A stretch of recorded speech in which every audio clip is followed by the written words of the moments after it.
Well, I like to say hello, everyone. Sorry, I'm starting a little late today. Just had some changes in my schedule and everything, and then I did not get to be in Roanoke today at the library. I'm here from the comforts of my home. But this month has been Self-Care Awareness Month. And so we have a small presentation workshop about self-care and how important it is for us to include that in our day-to-day life. So give me a chance to get my screen up here and we will get started. Hope everyone's had a wonderful week and did not get too many issues regarding the with the storm yesterday. Um, but anyway, we're going to get started here and I'm going to share this self-care workshop. Okay, here we go.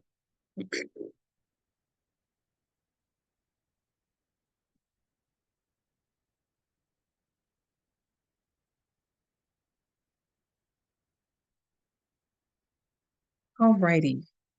So again, today is a self-care workshop. This is presented by Arise Mental Wellness Coaching, and I'm Wanda Moore, um, owner and facilitator of this session. And I look forward to being here and sharing with you today. So basically, what is self-care? That's kind of became a buzzword in the past couple of years. You hear everyone talking about self-care. What exactly is it though? And how does it incorporate with us on our coaching and wellness journey? So self-care means taking the time to do the things that help you live well, improve your physical health and your mental health. This can help you manage stress, lower your risk of certain illnesses, and increase your energy. Even small acts of self-care in your daily life can make a big impact. And these are some of the types of care that you can do. Some of them you've probably heard before, but there's nothing like hearing it again, repetition. Um, it just stays that way, it gets down in your system. So um, you can be intentional about incorporating these strategies into your life. So, one of them, the first important ones, is getting regular exercise. Um, in our society, we have so much focused on our outside, what we look like, trimming off the fat, all of these gadgets and things. Now, I'm not even going to lie, because I've gotten caught in that trap before many a times in my life. I would say 20 years ago, I had every product, every exercise equipment, a piece of exercise equipment in my home that I could fit in there. But you know, you get a little bit of maturity and you get tired of wasting money. So one of the things I enjoy is walking.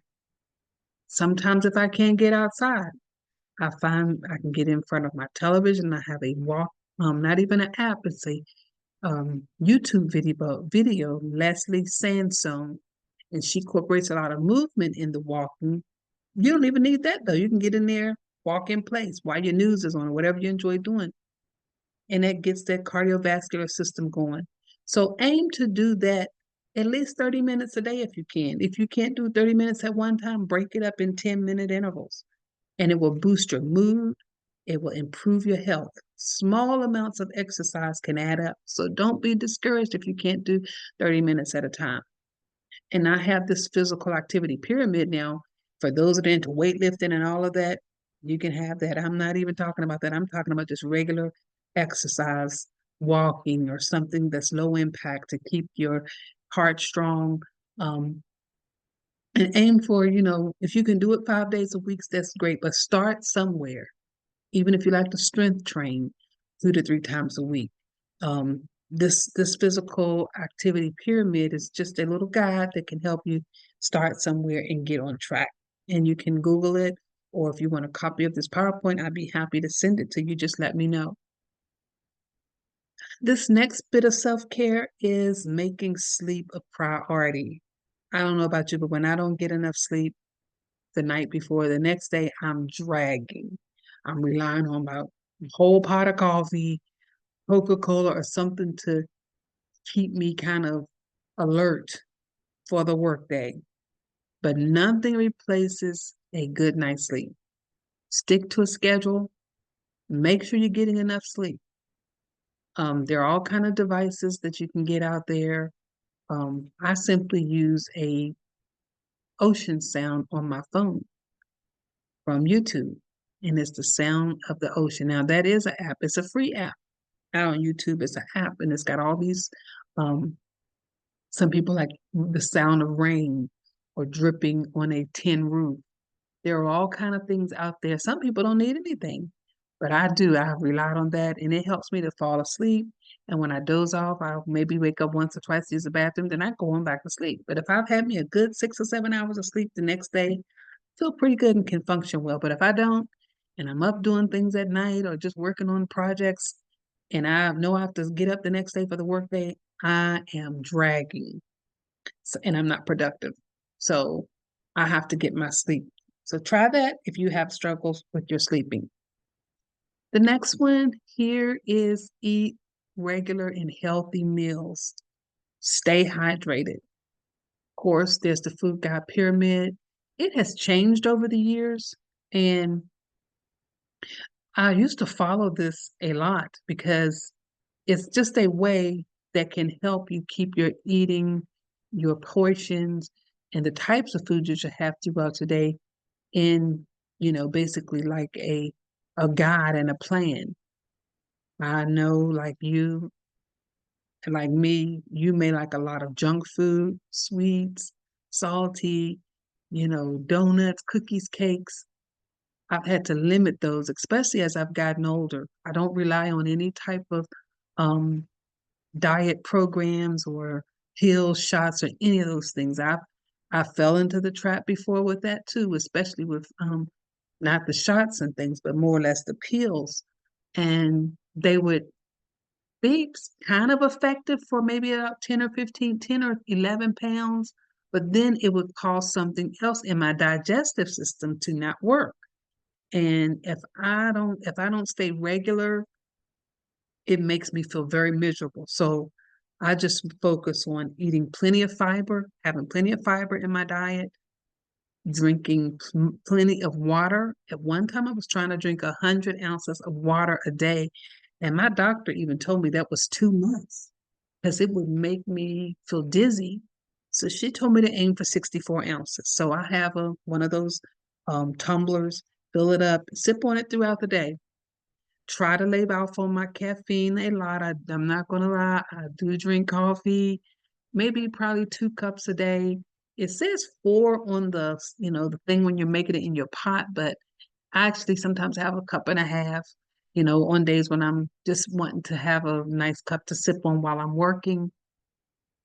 But I have to pay attention to that too because it makes me feel jittery if I've had too much. And it can affect your mood when you've had too much. So work on decreasing your caffeine. If you drink, I don't drink alcohol or anything like that, but if you do and drink a lot, you need to cut back on that or not have any at all, just because it can affect your body. So a lot of things I use for my seasonings, I use a lot of herbs and spices. I like to put those in my foods so that way I can limit my salt intake. I do like eggs. That's considered a healthy. At one time, there was some back and forth about how many eggs you should eat, but I follow Weight Watchers, and Weight Watchers for me has been good because it works on, it helps with your portions. It helps you, if you follow it good, you stay into that points and it kind of aids you in your overall fitness goals. I have the app on my phone where I can check what foods are, how many points they are. And 9 chances out of 10, the stuff that I really like are high end points, your donuts, your cookies, your cakes. So I limit those. I don't cut anything out of my diet because that for me, that's not sustainable. When you say you can't have no bread, you can't have no this or that, for me, that makes me want that. So what I do, I limit it. I won't eat 3 or 4 Oreos. I may have 1 or 2. I may have, for ice cream, because I like sometimes a bowl of ice cream at night before I go to bed, but I won't have that full serving. Basically, 1 scoop of ice cream is enough for me, sprinkled with some chocolate chips or something, and then that gives me my satisfaction for that something sweet. But those are just some examples, but try to eat healthy and regular meals, stay hydrated, okay? All right. Next thing on our list is take time to relax.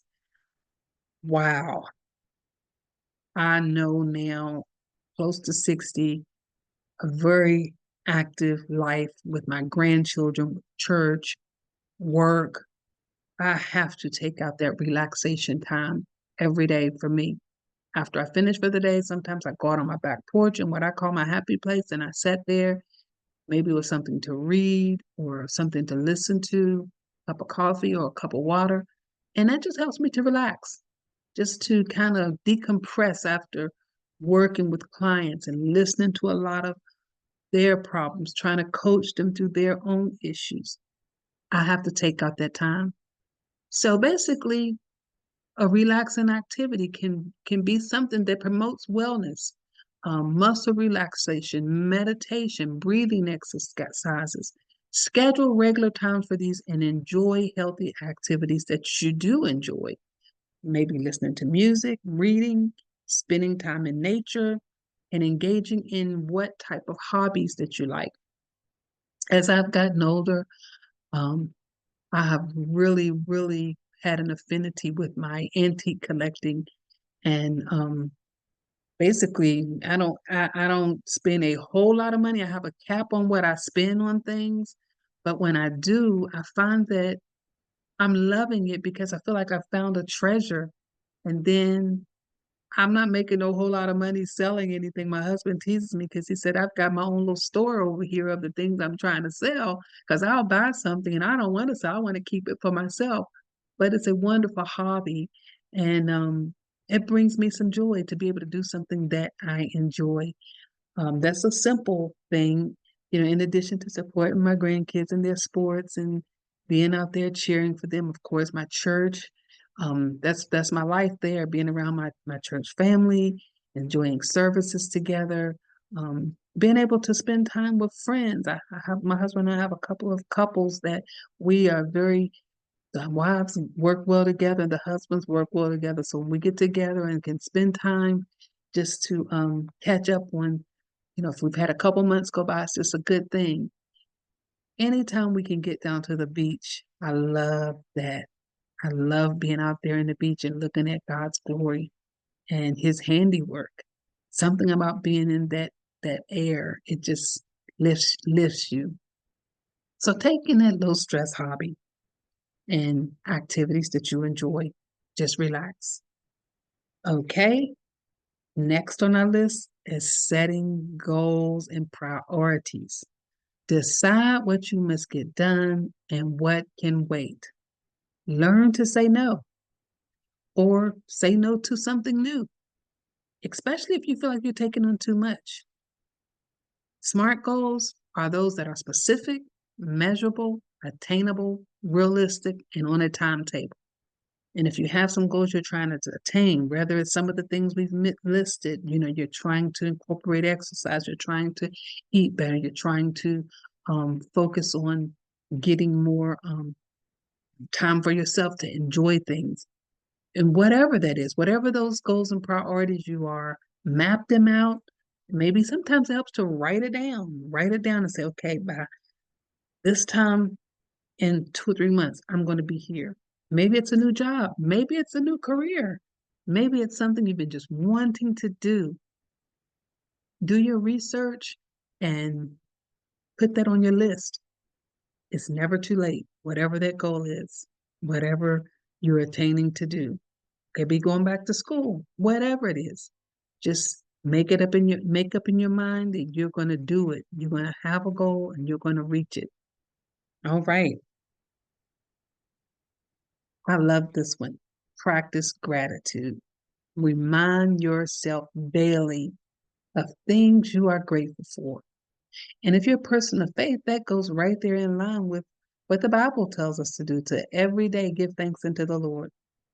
And every morning when I wake up, that's what I do. Before I start my day, I'll read me a scripture, a devotional, and if I don't actually fall on my knees, I'm praying that first part of the morning, thanking God for waking me up, keeping us through the night, just being able to function, because there's so much going on in the world today that, if you wake up and you're alive, you have your health, that's a lot to be grateful for.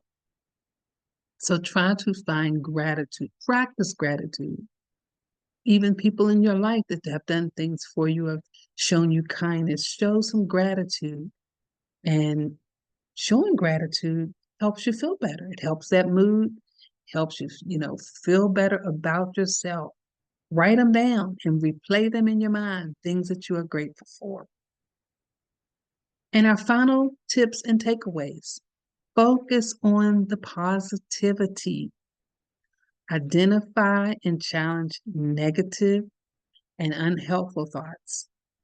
And as best as you can, keep those at a bare minimum, as it does not help you. I've had to do that. There's so many things that can weigh on you and keep you in a negative mindset. And I've had to be intentional about that, where I will not allow the negativity to take over my thoughts and my mind. And you can do it. If I can do it, you can do it. So stay positive, find that joy, find those things that bring you comfort, that make you feel good about yourself and the things that you're doing. And lastly, stay connected.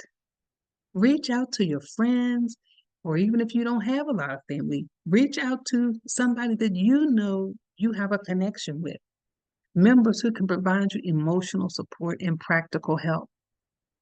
You don't have to have a whole lot of friends. You don't have to have a whole lot of family. You just have to have the right connections that help you find that joy and help you have a strong mental well-being. There are a lot of groups out there online. Just be careful who you line up with, because some people have ulterior motives. Some people are out to try to get something, but you don't want that. You want to have genuine connections. Vet them out, and once you find that that's a genuine connection, just stay in touch with that individual who brings you joy. Or if it's your animal, if it's your service dog, or if it's a pet. Nothing like those pets in our lives that bring us joy. Well, I hope you enjoyed this session. This was Self-Care Awareness Month in the month of September. I will hope to have something else by the end of this month. I know the end of the month is right here on us. I do have some things on my page that promote self-care. I always tell my husband, when we think about self-care, I'll look at him and say, "You are my self-care," because he makes me feel good about myself, and I enjoy being around him. With working and always busy, when we can have a few moments together, that is my self-care. So enjoy the rest of this month. Reach out to me. I can be reached at arisementalwellness@gmail, or of course on my Facebook page, Arise Mental Wellness Coaching, YouTube, Arise Mental Wellness Coaching, and I will keep you updated as my services expand. I am working in the Allegheny Highlands, and I do have clients in the Roanoke area, and I look forward to connecting with you. So I hope you have a wonderful rest of the day, and know that I'm here for you and rooting for you in your corner. Have a blessed and safe day.